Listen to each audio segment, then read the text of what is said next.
Hola Pep, buen día. Buen día. Estamos con Josep Prats. Para nosotros es la mañana, para Pep son las primeras horas de la tarde en su querida Cataluña, en Barcelona. Y estamos, bueno, José María Ávila, Tata, del conjunto vocal de cámara, Juan Pelzer, barítono del conjunto vocal de cámara. Ambos pertenecemos a la comunidad CBSQ, conjunto vocal de cámara de Quilmes, y queremos conversar un rato con este maestro que es un referente para los directores argentinos de coro desde hace unos cuantos años, y hoy tenemos la oportunidad de charlar con él. Juan, si querés saludarlo a Pepe. Sí, por supuesto. ¿Cómo estás, Tata? ¿Cómo estás, Pep? Un gusto tenerte después de tantos años, poder conversar con vos nuevamente. Vamos a recordar en algún momento tu pasada por el conjunto vocal de cámara, así que te damos la bienvenida en la comunidad CBSQ. Muchas gracias. 93, del 93 al 2020 son unos cuantos años, Unos ¿eh? cuantos años, sí, Cuando se habla sí. de 20 años ya es un peligro, es un peligro. Querido Pep, lo primero que se me ocurre preguntarte es la vocación, el canto coral, la dirección en vos fue algo directo y único, o como suele pasar, hubo etapas donde uno comparte en paralelo en la adolescencia la música pop, las bandas de rock and roll, u otras ramas del arte que se hayan ido desarrollando en paralelo al conservatorio. Hablarnos un poco de eso, de tu formación? La formación es un poco atípica, digamos. Yo nací no en Barcelona, una ciudad, sino en un pueblito cercano. Mi padre era agricultor, cultivaba un campo, una huerta, y yo soy el octavo de 12 hermanos, así que poca broma. Pero era una familia muy de raíz, muy católica, muy cristiana, progresista, hay que decirlo, pero muy cristiana. Así que yo no sé exactamente dónde está el origen del tema, pero yo fui al seminario a estudiar para cura. Cuando fui mayor lo dejé. Dejé de estar en el seminario porque había otras cosas que me gustaban más que el seminario. Eh, pero afortunadamente en mi pueblo donde yo vivía, en San Feliu, en esa época, en los años 50, 60, no había educación musical en las escuelas. Así que yo tuve la suerte en este sentido, y en otros también, la suerte de estar en el seminario, que ahí había una formación integral mucho más ambiciosa, digamos. La formación que estaba en un seminario era realmente mucho más compleja, mucho más ambiciosa, mucho más amplia, digamos, en muchos sentidos. No únicamente en el estudio concreto de las materias, de las disciplinas, sino en la formación, digamos, personal. Y ahí se estudiaba música. Mi primer de música se llamaba Un mundo maravilloso con 7 notas. Era de un ñoño terrible, pero se llamaba hay un libro que se llamaba Un mundo maravilloso con 7 notas. Y ahí empecé a estudiar música, cuando en el seminario naturalmente estábamos cada día en misa y haciendo actividades, digamos, de plegaria y liturgias y así. Y yo en un momento determinado empecé también a dirigir los cantos de la asamblea y también a dirigir los cantos de la asamblea, estudié piano, así. Pero no era un estudio propiamente de dirección coral, simplemente hay una anécdota, si puedo contarla, que cuando yo tenía 14 años, yo debía estar haciendo en ese momento tercero de bachillerato, creo, o cuarto de bachillerato, en esa época estábamos todo el año en el seminario, fines de semana incluidos, estábamos internos, y vino un coro a cantar. Yo no sabía, no recuerdo qué coro era. Yo empecé después, más tarde, a dirigir Cantiga, y viendo un día todo el dietario de Cantiga, me di cuenta que el coro era la Coral Cantiga. O sea, la Coral Cantiga había estado con su director de ese momento en el seminario donde yo estaba estudiando, y fue mi primer concierto de escuchar un coro cuando tenía 13, 14 años, fue escuchar la Coral Cantiga. Eh, este, no, eso es simplemente una anécdota, pero divertida. Después, cuando dejé el seminario a los 18 años, decidí dejarlo porque no me sentía bien. No me sentía bien en el seminario. Empecé a estudiar Historia del Arte en la Universidad de Barcelona Y entonces un amigo me invitó a ir a tocar la guitarra porque yo estaba cantando en Kumbaya en las iglesias y así, ¿no? Cuando las canciones de los servicios religiosos. Fui con la guitarra a tocar una cantata de Carl Orff en Vilafranca del Penedès, Tierra de Vinos. Y era la coral infantil, cantaba una cantata de Carl Orff, la cantata de los Reyes, creo que era. Yo en un par de pasajes tocaba la guitarra. Nunca había participado en una actividad coral. Yo tenía entonces 19 años. Y me quedé prendado. Me enamoré de la cosa coral y aún está ahí, aún sigue dentro. En ese momento me gustó mucho. Al cabo de 4 meses fui a los cursos de música, a los cursos de dirección de Lérida, que eran en ese momento eran los más populares en Cataluña y en Europa, los cursos de Lleida. Y después fui a cursos en Francia, en Angers, me metí en el conservatorio, me examiné de todos los cursos de solfeo que no había examinado nunca, los examiné todos en un verano, con poco menos que encima, y entonces empecé a hacer contrapunto, fuga, historia, composición, tal, dirección, etc. Pero el origen de la historia, yo en realidad empecé pues, a estudiar música probablemente cuando tenía 20 años, no antes. Así que soy un poco de vocación tardía, pues, como si dijéramos, algo así.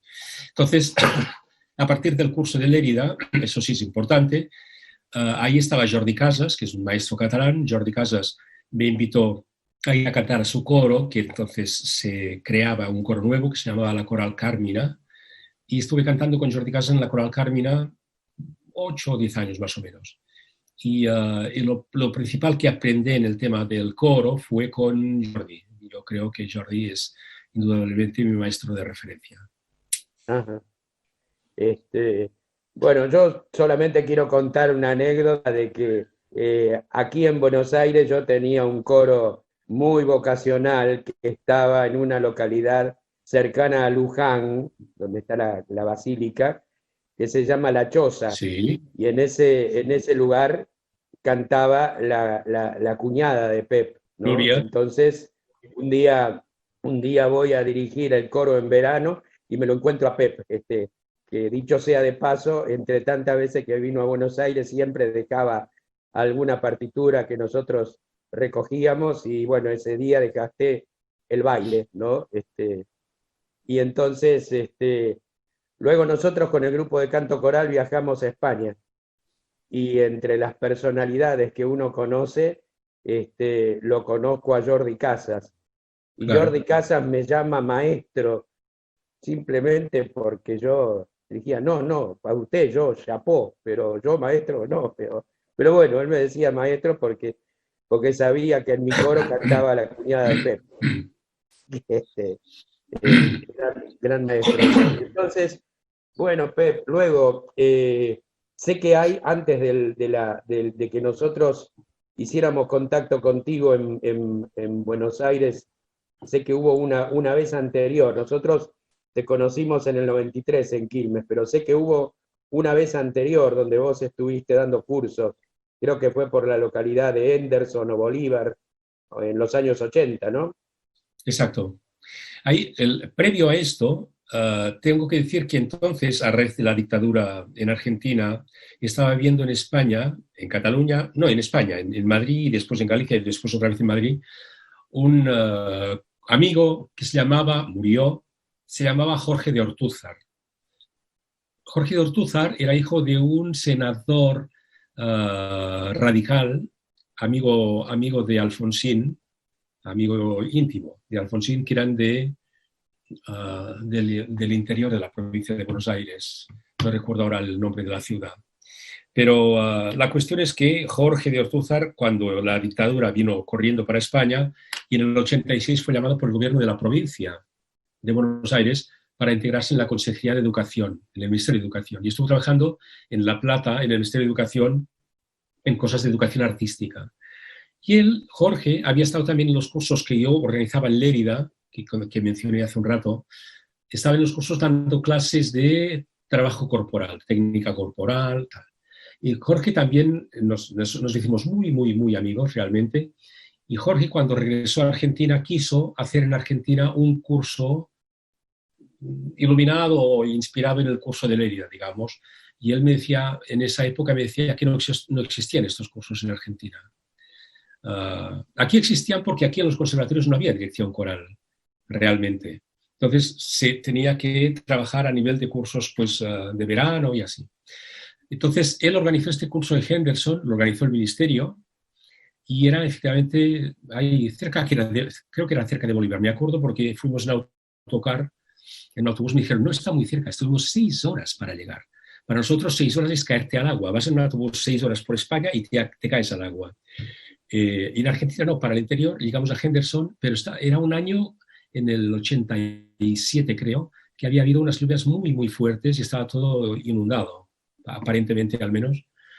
Y ahí conocí a Néstor. Hicimos el curso juntos, teníamos de alumnos yo qué sé, por ejemplo, a Mansilla estaba de alumno. Mansilla. Sí, gente de sus generaciones, en fin. Ricardo Portillo también. Ricardo Portillo también de Mendoza. Sí. De Mendoza. En fin, no quiero decir nombres porque me dejaría y me sabría mal. Pero fue un curso muy interesante. Y después de esto, yo creo que en el 87, en el 89, el GSS vinisteis creo que era a Wolfenbüttel, creo, ¿no? O a algún sitio de Alemania, creo, no recuerdo ahora, en algún sitio, pero al pasar llegasteis vía Madrid, ¿sí? Y disteis un concierto en la iglesia de San Jorge de Madrid. Punto. En este momento, a mí me llamó el organizador de este concierto vuestro en Madrid y me dijo, maestro, el día tal, creo que era San Jorge más o menos, el día tal viene un coro de Argentina, están de gira por Europa y quisiéramos que compartiera un concierto. Y le dije, sí, el coro se llama GSS, el director se llama Néstor Andreacci y al día siguiente hacer un concierto en Barcelona con nosotros. O sea, el tipo no sabía nada y también las casualidades hicieron que... Y vinimos a Madrid, hicimos un concierto donde, por cierto, nos robaron todo. No sé si te acuerdas de eso, que cuando estabais contando vosotros, cuando cantábamos nosotros, alguien vino y se llevó todo el dinero, toda la plata de los bolsos nuestros. Hay que decir que estaba al lado del estadio Santiago Bernabéu, que es del Real Madrid. Yo no insinúo nada, simplemente expongo los hechos. Nos robaron todo. Bueno, en fin, fue. Y al día siguiente estuvimos dando el concierto con GSS en Barcelona, nos acogimos en las casas de nuestros coreutas y con Néstor hicimos mucha amistad, mucha admiración a nivel musical, a nivel de maestro de coro y mucha amistad a nivel personal. Somos como hermanos con Néstor, esa es la cosa. Y como en este momento estaban con los cursos de Lérida, a mí me parece interesante invitar a Néstor para que hiciera cursos en Lérida. Y a él le pareció interesante que viniera a hacer el curso en Quilmes. Así que esto empezó con Néstor en Lérida en el 92, igual, o 91, no me acuerdo. Y luego viene el 93, vine a Quilmes. A Quilmes. Y ahí llegamos al 93, que han pasado ya 27 años, como vos decías hace un rato, ¿y qué recordás de ese encuentro que tuvimos en ese curso? Mira, el otro día estaba dando una ojeada al repertorio y era un repertorio muy exigente, así que ese repertorio requería un coro muy bueno, pues si no lo hubiéramos puesto. Estaba el Jesu meine Freude, estaban las estas de, ¿cómo se llama? Rautavara. Los epitafios de... Halfter, sí. Exacto, de Halfter, estaba la suite de Rautavara, de García Lorca, o sea, era un material exigente. Yo recuerdo que me impresionó mucho el coro, porque era un coro de mucha calidad, creo que hicimos un trabajo muy oportuno, en fin, que funcionó muy bien. Los alumnos tenían un buen nivel también, si recordáis, había un buen nivel de alumnos, así que fue un trabajo muy agradable, muy estimulante. Hubo un problema. Recuerdo que tenía que venir también como coro piloto el coro de Mendoza, el de Portillo, justamente. Exactamente, el de Portillo. Al final, no sé qué problema hubo, creo que hubo un problema financiero con la municipalidad o con alguien, no sé qué pasó. Sí. Pero la cuestión es que el coro no pudo venir finalmente porque no tenían la financiación para poder. Y entonces, gracias a una fundación, no sé qué fundación de Buenos Aires, yo me ofrecí para ir el fin de semana siguiente a Mendoza y estuve trabajando con el coro, al menos para Claro, conocernos y para aliviarles un poco, digamos, del mal sabor de boca de no haber podido viajar a Quilmes. claro, eso yo lo quería, eso yo lo quería destacar porque yo fui testigo de esa situación en un almuerzo donde estaban Pep y Néstor y yo estaba ahí de colado, y Pep al ver la situación ofreció, recuerdo, un fin de semana de jornadas prolongadas para poder desagraviar un poco esta situación donde nosotros habíamos invitado a otro coro para que hiciera las veces de coro piloto con nosotros y por circunstancias administrativas eso no se pudo lograr, así que queda testimonio de lo, acá decimos de lo macanudo que es Pep en ciertas circunstancias. También me queda el registro de haber estado, por suerte, en Europa de gira con el grupo de canto coral y nosotros haber viajado sin nuestro director por problemas de salud de sus padres. Entonces, ahí un día encontrándonos en una ciudad del sur de Francia, En vemos que Béziers. llega en Béziers y vemos que llega Pep en su auto.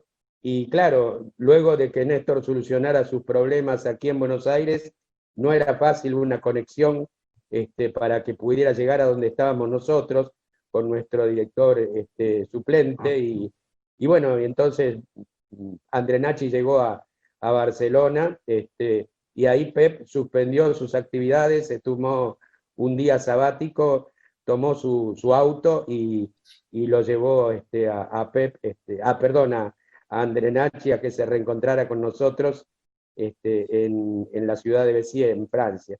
Así que, además de un gran maestro, tenemos un amigo muy, muy macanudo, como decimos acá en Buenos Fue Aires. un placer, digamos, una cosa y la otra, digamos. Pero tú sabes, vosotros sabéis, y seguramente los que van a escuchar esta charla son gente del ámbito coral. El ámbito coral es difícil de entender sin una extensión, digamos, de amistad muy importante. La cosa coral o exige un cierto compromiso, una cierta complicidad con la gente, o es complicado de hacer andar todo eso. De manera que eso que el ir a Mendoza, por ejemplo, o a acompañar a Néstor a Besí así, me parece tan natural que me parece muy natural. Porque forma parte un poco, digamos, de la misma filosofía de vida que es el Claro, canto coral, digamos, ¿no? Que es la coralidad, para decir algo. claro. Y bueno, luego en América Latina las cosas suceden no cuando queremos, sino cuando podemos. Entonces, hubo una época donde las circunstancias económicas nos lo permitían y eso también después lo pagamos muy, pero muy caro en el 2000, 2001, ¿no?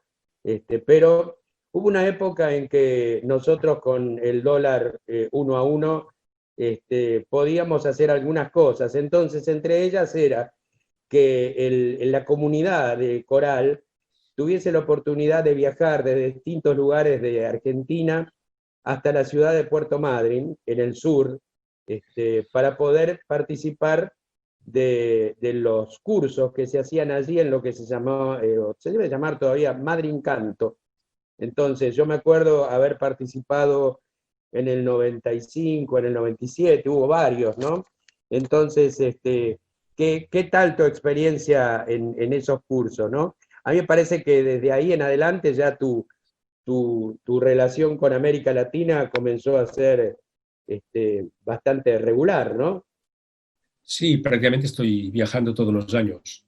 Yo ahora mismo no recuerdo, yo recuerdo un día regresando del conservatorio de dar clases, que llegué a mi casa a las 8 de la tarde y mi esposa me dijo, te acaban de llamar para dar un curso en Puerto Madryn. Entonces no había el internet para ver dónde estaba Puerto Madryn, yo no lo sabía.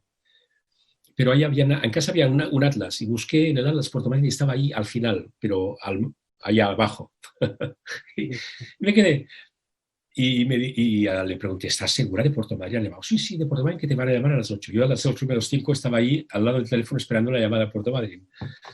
y era ¿cómo se llamaba? El doctor, no recuerdo el nombre. Ay, qué pena. Tengo muy mala memoria.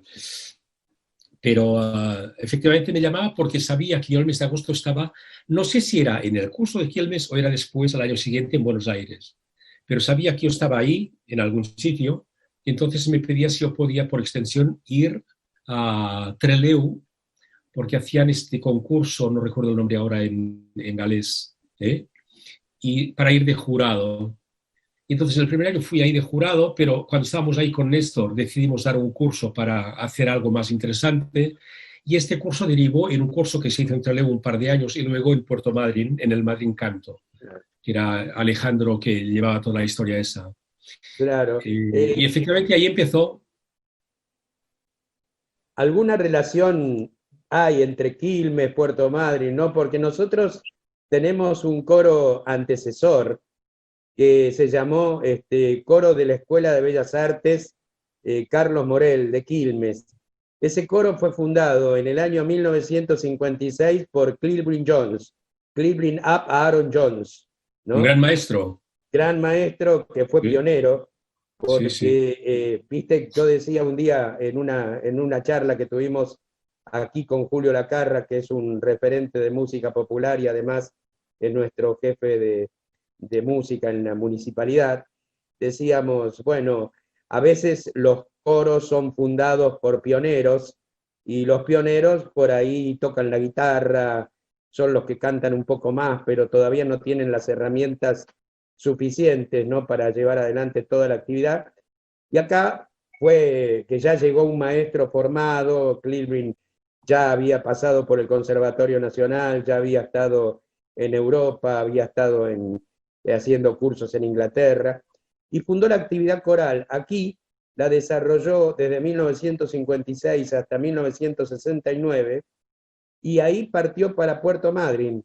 Entonces, con su segunda esposa, él ya falleció, pero Alicia Ferrari sigue allá en Trelew.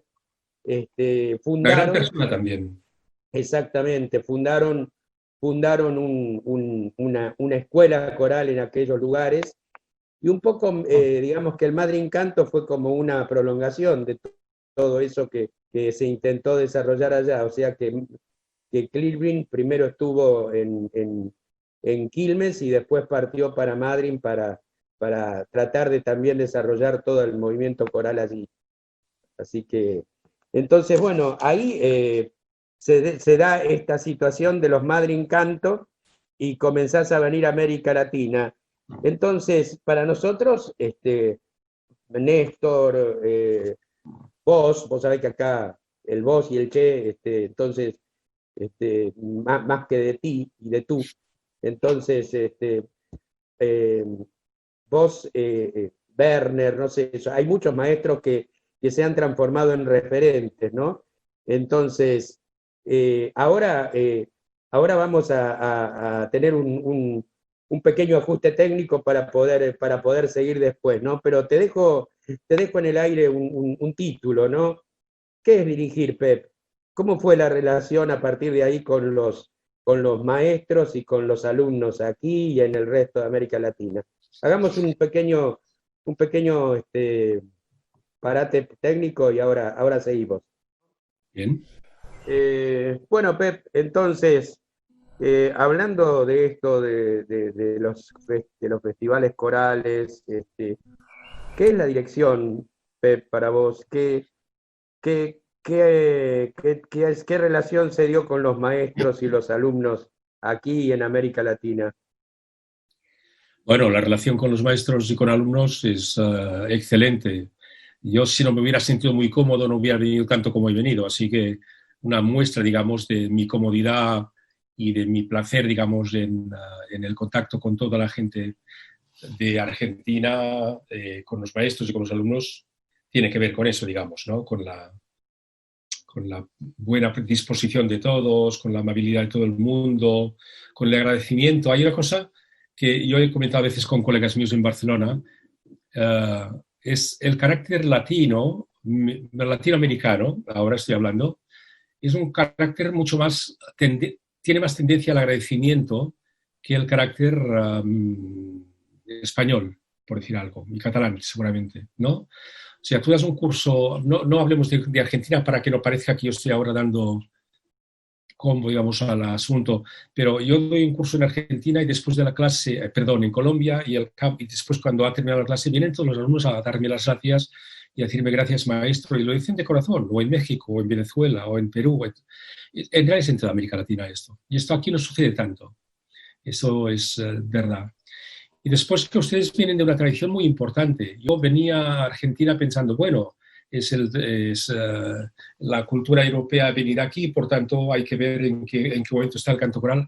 Yo me quedé muy impresionado, pero después conociendo la realidad, claro, uno oye hablar de los maestros como yo que sé, Valesi y el de Córdoba, ¿cómo se llamaba? Ferreira, Ferreira. ¿no? Ferreira o yo qué sé, bueno, todos, es igual, ¿no? O el Asiar. que hablamos hace un rato. Toda esta gente, y después la generación de después de esta gente, ¿no? La generación de los Nestors, Andrenachis y Zadov, y claro, digamos, el plantel, digamos, es muy importante, ¿no? Me llamó la atención al principio que se veían escuelas corales muy distintas porque provenían de personas individuales, pues, ¿no? Una cosa era la manera de concebir el canto Ferreira, otra cosa es la manera de concebir el canto de Valesi, y otra cosa es la manera de concebir el canto en distintas facetas, pero de manera más o menos igual también en el Gran Buenos Aires, en toda la parte, digamos, central, ¿no? Así que había 3 escuelas muy, muy importantes, 4. Había la escuela también de Rosario, pero era distinta, digamos, ¿no? En música antigua. O sea que todo esto, digamos, crea una plantel, digamos, un envoltorio, pues, que permite que la actividad coral en Argentina sea muy notable. Y esto, en fin, lo sabemos todos. Después ya hablaremos, si podemos y tenemos tiempo, y hablaremos de la música popular y de los arreglos. Pero a este nivel, digamos, el patrimonio musical coral de Argentina es muy importante. ¿Qué hablábamos? Hablábamos de dirigir. Claro, dirigir, claro. Acá, Pep, cuando vos viniste a dirigir concretamente el conjunto vocal de cámara, eh, eh, en ese trabajo dirigiste o enseñaste, entre otras cosas, el Cantique de Jean Racine, el Sí. Meine Freude de Bach, la suite de Lorca con 4 canciones sobre textos de García Lorca de Enyuania de Rap. Y hoy estaba un poco repasando esas diferentes músicas. Cada una propone cosas distintas. Rautavara podríamos decir desde las imágenes, la función del texto en la música de Bach, la fusión entre texto y línea melódica en el Cantique de Jean Racine. ¿Qué hay de todo esto que se pueda trabajar en un curso y qué es lo que se puede proponer de esta música para trabajar, ya hablando a nivel de lo que es el trabajo durante un taller o en músicas tan diversas? Mira, el tema es realmente muy complejo, muy ancho, muy amplio. Yo diría, aunque suene un poco ñoño, que lo primero que hay que hacer cuando uno toma una partitura de Brahms entre las manos, o de quien sea, de Fauré o de quien sea, o de Bach, lo primero que hay que tener es una gran humildad, lo primero. Y saber que uno tiene el placer y el privilegio de poder tomar esa partitura y leerla y estudiarla y ver lo que te propone Bach, ver lo que te propone Fauré, ver lo que te propone Brahms.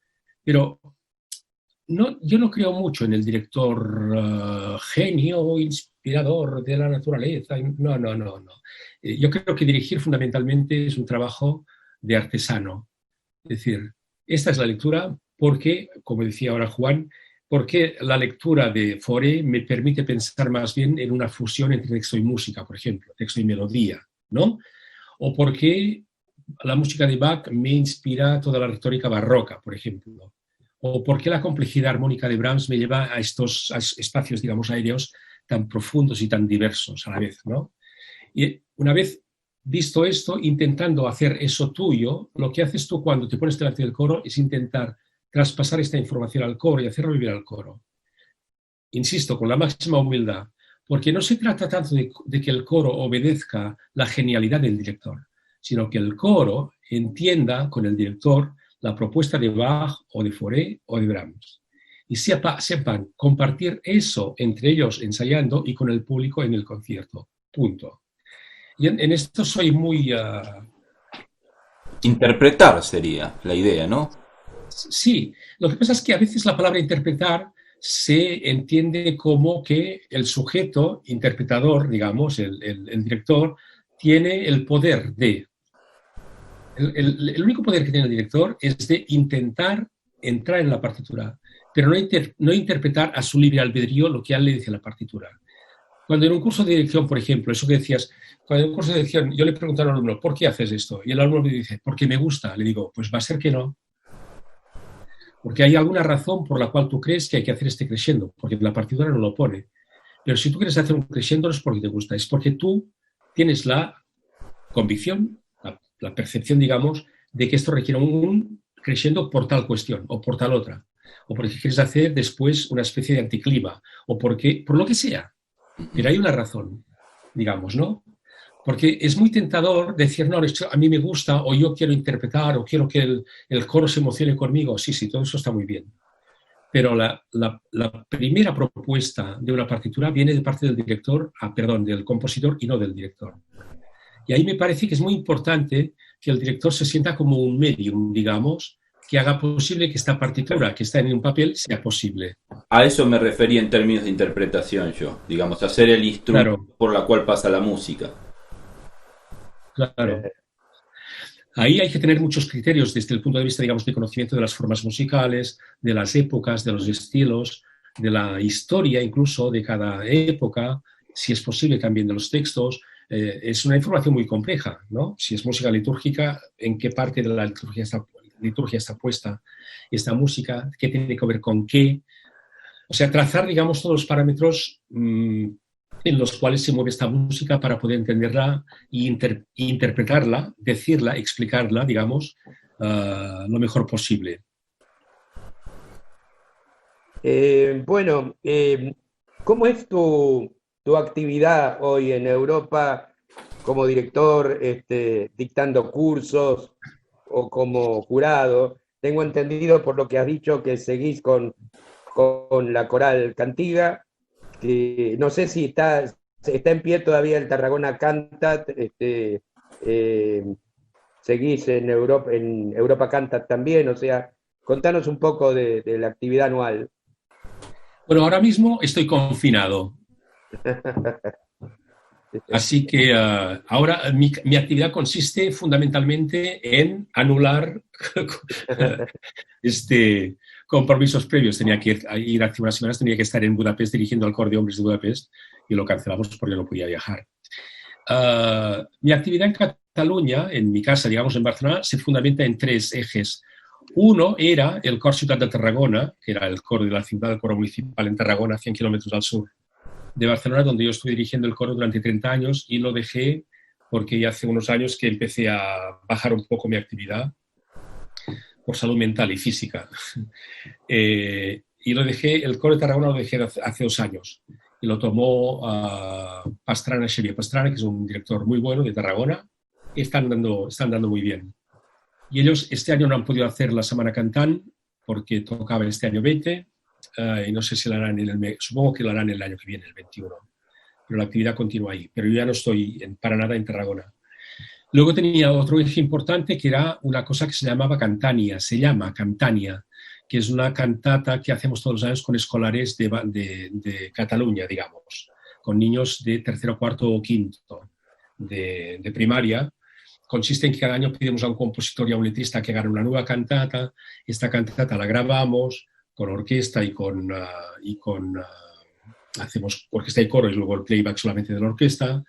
Esto lo mandamos a las escuelas y hacemos jornadas de trabajo con los maestros de música de las escuelas en el auditorio de Barcelona, que es quien organiza eso. Y entonces cada año vienen los niños el mes de mayo a cantar la cantata en grupos de 800 niños. Hacemos 100 y pico de conciertos. pero hay conciertos que son con menos niños en otras ciudades de Cataluña. En total lo cantan 60.000 niños, la cantata esta. Y este año pasado tuvimos que cancelar por razón de la pandemia, y ahora estamos trabajando para ver si la podemos hacer este año próximo, el 21, la misma cantata del año pasado, que no pudimos hacer una nueva porque simplemente se suspendió. A ver si encontramos algún espacio en el aire libre que parece que es menos peligroso, digamos, para poder hacerlo. Ya veremos si nos dejan. Pero este sería el segundo pie, digamos, en el cual yo trabajaba, y el tercer pie, lo digo sin orden, digamos, es la Coral Cantiga de Barcelona, que es un coro amateur, es de 50, es un coro sinfónico, de 50 cantantes, son gente que lee música, no es un coro profesional, por tanto es de un nivel pues medio, pero sí, trabajamos mucho con ellos. Yo también he trabajado en Madrid con el coro de la televisión española, he trabajado con el coro de hombres de Estonia, he trabajado en cosas distintas con la Escuela de Montserrat, eventualmente, con coros profesionales, pero me gusta, debo confesar que me gusta más trabajar con mi coro, porque con mi coro yo les propongo un sonido, una manera y tal, y es más fácil de manejar que ir de invitar a un coro que ya está hecho, digamos, y que ahí, bueno, en fin, lo que haces es pues, proponer una cosa de música y ya está. Entonces, en Europa estoy trabajando en muchos festivales y concursos, un poco en todas partes. En España, por supuesto, en Inglaterra, en Alemania, en Francia, en Holanda, en Hungría, en Lituania, en Estonia, perdón, en Lituania no, en Estonia, en Italia, un poco en todas partes, tanto en concursos como participando de festivales. He estado también a nivel de festivales internacionales trabajando en el Europa Cantat, en un par de festivales, en 3 festivales, uno dirigiendo un taller y en otros 2 dirigiendo el canto comunitario. Y después estuve también dirigiendo el canto comunitario en el World Choral Symposium en Puerto Madryn en el 2011, creo que era. Creo que era 2011. Ahí estuve. Pero sí, un poco por todas partes. Ahora es posible que el año que viene deje la cantiga ya, el coro cantiga, dentro de un año, y entonces estaré a disposición más para hacer cosas así eventuales, disponer de mi tiempo y tomarme las cosas con más tranquilidad. Me hiciste acordar cuando hablas de canto comunitario. Nosotros quizás este reportaje lo completemos con algunos saludos de algunos compañeros que hoy son reconocidos directores que en aquella época hicieron el curso contigo, ¿no? Y por otro lado, cuando decís canto comunitario, recuerdo que a lo mejor si rescatamos el video de aquella época, una manera tuya muy humorística de contarle al público lo que era el texto de Nicolette, de las canciones de Debussy, cuando tu cursillista iba a dirigir en ese momento, ¿no? Creo que fue el Madrid del 97, por ahí. Así que además de las condiciones humanas de Pep, tenemos que destacar que también tiene mucho sentido del humor. Hay que reírse.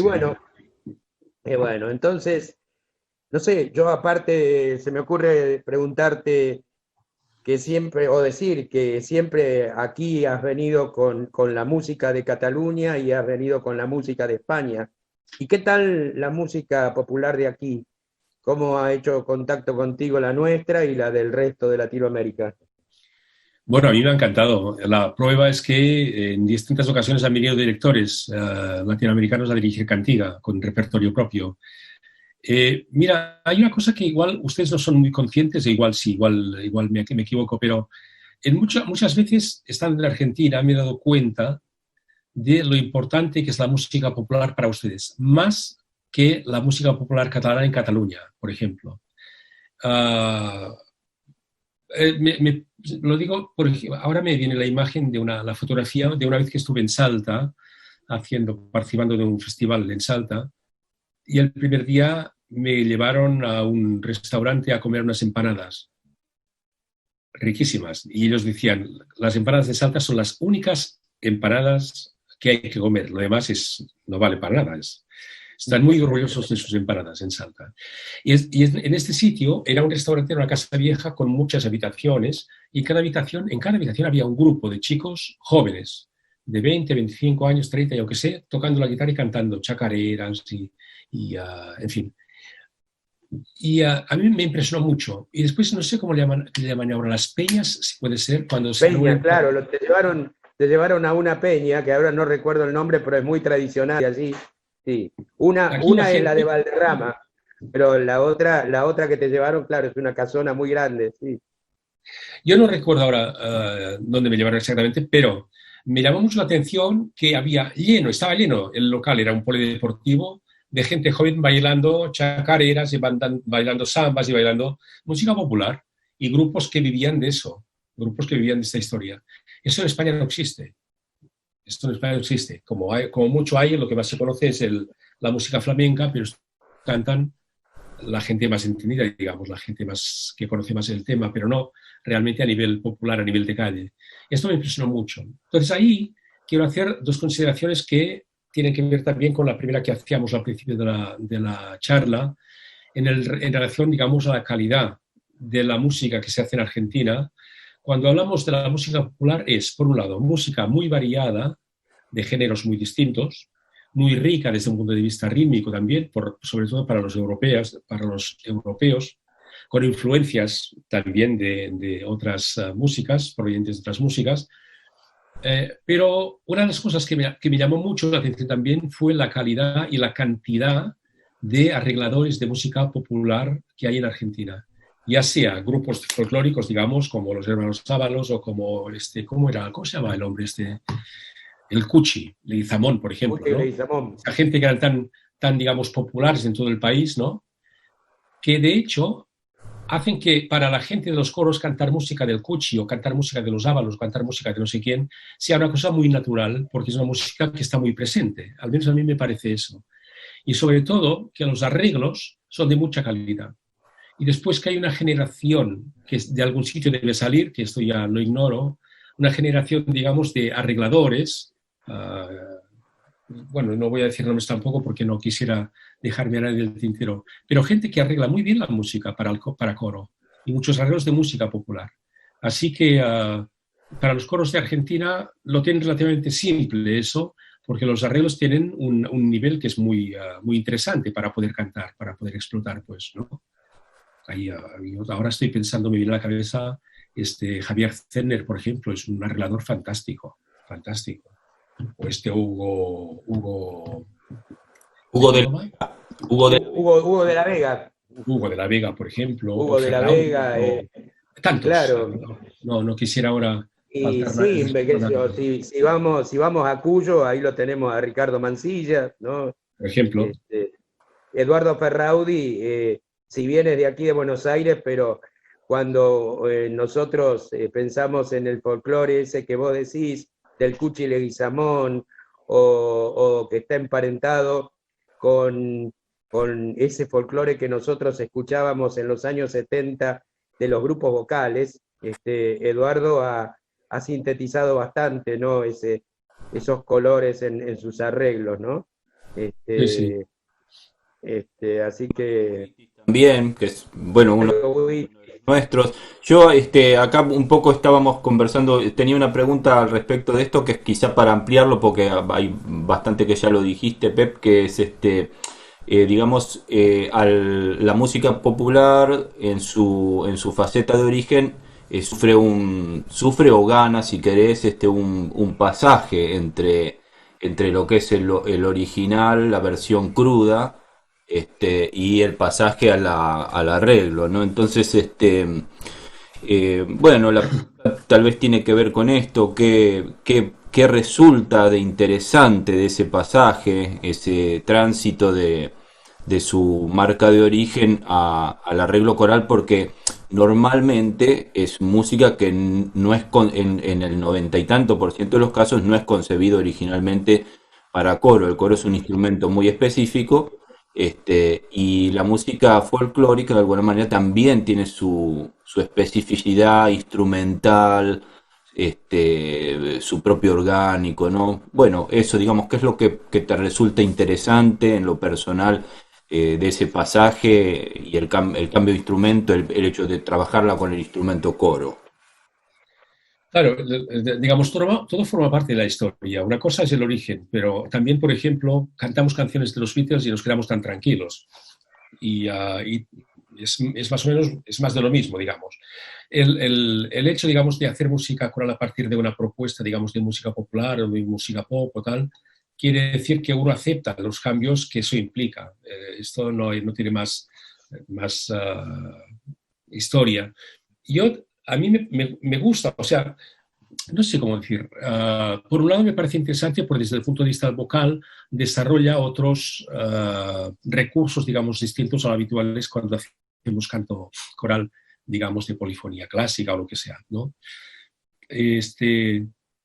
Pero, ¿cómo decirlo? Por ejemplo, yo no sé si tengo malentendido, pero según me suena, y tengo muy mala memoria, pero, por ejemplo, en el tema del tango, ¿no? Ahí hay mucha discusión, porque evidentemente no es lo músico, un tango en un bandoneón que está tocando solo y que puede hacer lo sobato que le da la gana, a un coro cantando a cuatro voces.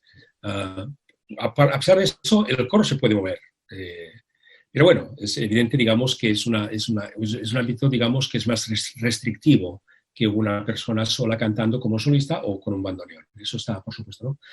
Pero, por ejemplo, tengo entendido que en los años 70 el tango a nivel de música popular tuvo un cierto bajón en Argentina y en cambio en este mismo periodo fue las adaptaciones corales de los tangos los que mantuvieron un poco a la altura, en lo alto, digamos, la popularización del tango entre la gente más joven, así, ¿no? ¿Por qué no? O sea, puede ser también que la historia, que el momento determinado ayude a que a otros nos ayudemos a seguir, digamos, con toda la historia de un género musical. Yo acostumbro a ser muy, no permisivo, no es la palabra exacta, pero muy respetuoso con las propuestas de la gente. Por ejemplo, cuando hablamos de música antigua, hay personas que son muy intransigentes en el sentido, esto solamente puede interpretarse de esta manera. No, perdona. A ti te gusta interpretar esta música antigua de acuerdo con estos baremos, quieres interpretarlo de esta manera y yo lo respeto, siempre y cuando tenga un fundamento, ¿eh? O sea, siempre y cuando sea razonable lo que me está explicando musicalmente, ¿no? ¿Hay diferencia entre, por ejemplo, un Mesías con la St. Martin in the Fields o un Mesías con John Elliott? Claro que hay diferencia, pero yo me escucho las dos, porque la St. Martin in the Fields tiene cosas que no tiene John Elliott y viceversa, ¿no? Por tanto, ¿por qué no poder cantar un tango, digamos, que me aporte una visión distinta, una lectura distinta de una idea del compositor del tango, de quien sea, ¿no? En este sentido, me gusta me gusta escuchar todo, la propuesta de todo el mundo, me gusta escuchar. Ajá. Bueno, Pep, mira, estamos cumpliendo 50 años, ¿no? Y este es el vehículo que hemos encontrado, esta página, como para poder reencontrarnos con conciertos, fotos, audios, estos reportajes. Entonces, bueno, te hemos contado que somos el tronco y las ramas que vienen de la raíz de ese coro que fundó Clive Jones, y el conjunto vocal de cámara lleva ya 50 años de actividad.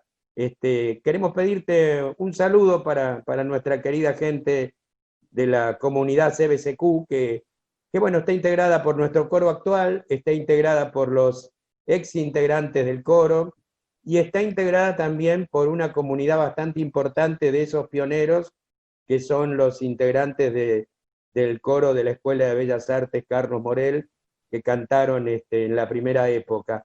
Así que bueno, te queríamos pedir un saludo para ellos, ¿no? ¿Cómo no? Aniversario. Un saludo muy afectuoso para todo el mundo, para toda la gente que están vinculados al coro de cámara, por supuesto. Y no olvidar, digamos, en fin, uno no puede olvidar que cuando una institución cumple 50 años es gracias a muchos esfuerzos de muchas cosas, cosas visibles y cosas invisibles, que son las que se echan que se echan de menos, digamos. Realmente hay mucha gente que ha trabajado para que esto sea posible. Todos sabemos el trabajo que hay detrás de un concierto, ¿no? Antes de un concierto hay muchas horas de trabajo en muchas cosas, en organización, en planificación, en ensayos, en estudio y tal. Así que llegar a 50 años no es por casualidad, digamos, es por la tozudez, digamos, de la gente que está en un proyecto, que ama el proyecto y que quiere que el proyecto sea una realidad día tras otro. Nosotros que tenemos la suerte de poder trabajar en cosas de cultura, tenemos la ventaja, digamos, que estamos viviendo, digamos, en unas coordenadas, digamos, emocionales que hacen que nuestra vida sea mucho más intensa, al menos, ¿no? Y poder compartir esto con la gente es además un valor añadido. Yo antes hablábamos al principio también de la cosa esta que yo decía la coralidad, ¿no? En el sentido de que yo no puedo dirigir un concierto, yo no puedo salir al escenario del plano de la música y ponerme a mover las manos con el público detrás y sin coro. O sea, mi trabajo con el coro tiene sentido, pero sin el coro no tiene ningún sentido, ¿no? Entonces, es verdad, digamos, que el que está delante del coro es el que lidera el grupo, el que trata de guiar el grupo hacia la ciudad. Pero sin el esfuerzo de cada día, de cada uno de los coreutas, y sin el esfuerzo de todo el mundo que está ahí dando soporte al proyecto, esto no es posible. Así que felicidades a todos, que sean muchos más. ¿Querés saludarlo, Juan, a Pep?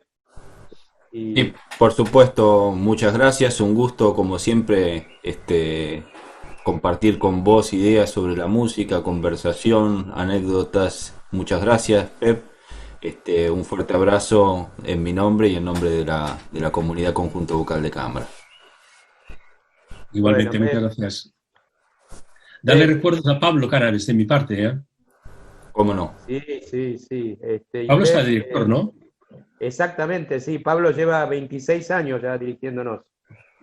A ver si cuando vuelva a Argentina ahora, un día de esos, cuando nos deje el bicho, el virus, a ver si saco un día la cabeza por Quilmes y veo al coro. Me encantaría. Exactamente, sí. Podríamos volver a hacer un curso contigo. Sí, no, bueno, también, si queréis. No, para venir a saludar y tomarnos una copa, que es lo más principal de todo. Exactamente, exactamente.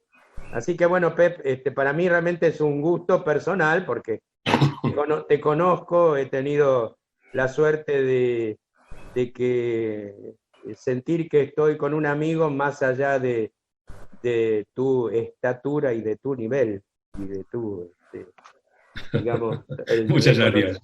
el reconocimiento que hay que tener hacia ti por tu significación artística dentro del ámbito coral, ¿no? Y por las enseñanzas, que no solamente son corales. Una vez me acuerdo que estábamos, ¿te acordás, Juan, con las veladas de Siena? Entonces salíamos del Teatro IF y yo lo tenía que llevar a Pep hasta Santa Fe y La Prida, y yo le digo, caminemos, que son un par de cuadras. Claro, para mí un par de cuadras eran algunas cuadras, que en realidad eran muchas. Para Pep, un par de cuadras eran dos cuadras. Entonces, Perdón, pero hasta que no esté mucho lo contrario, mi hijo es matemático y dice que es así. entonces me dijo, Pep, mejor tomemos un taxi. Así que, bueno, por todas las experiencias vividas, Pep, realmente muy agradecido nosotros ambos, y en especial que nos hayas brindado este momento, este rato para poder charlar contigo y saludar a nuestra comunidad. Así que muchísimas gracias. Un saludo para todos. Gran abrazo. Chao. Felicidades. Entonces.